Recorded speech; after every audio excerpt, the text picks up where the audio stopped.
Schneider, også god. Tak for det. Jamen, ingen tvivl om, at jeg brænder for trafiksikkerhed. Måske så skyldes det faktisk, at jeg som 6-årig mistede min mormor i en trafikulykke. Så jeg ved om nogen, hvor indgribende sådan et uheld det kan være for en hel familie. Og det er noget, man faktisk tager med sig hele livet. Så derfor betyder disse sager meget for mig.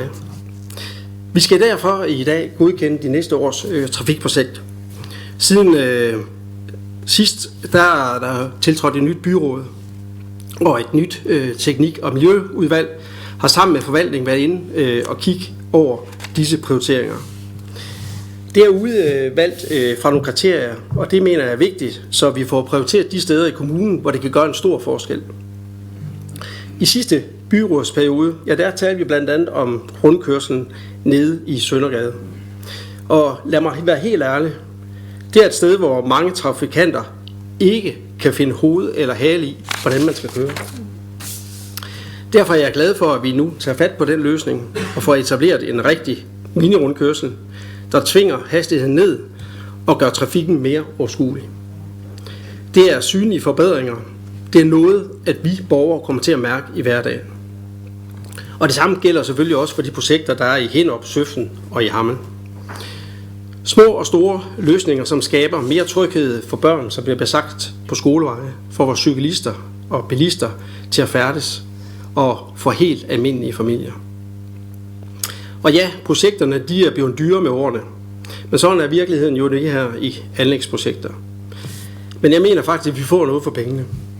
For trafiksikkerhed er ikke bare de streger, vi sidder og laver.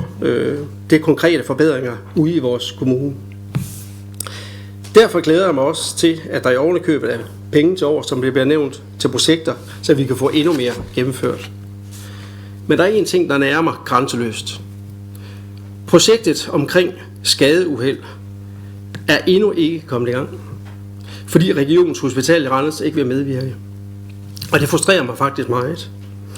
For hvis vi skal træffe de rigtige beslutninger om trafiksikkerhed her i kommunen, jamen så skal vi have valide data. Vi skal vide, hvor uheldene de sker.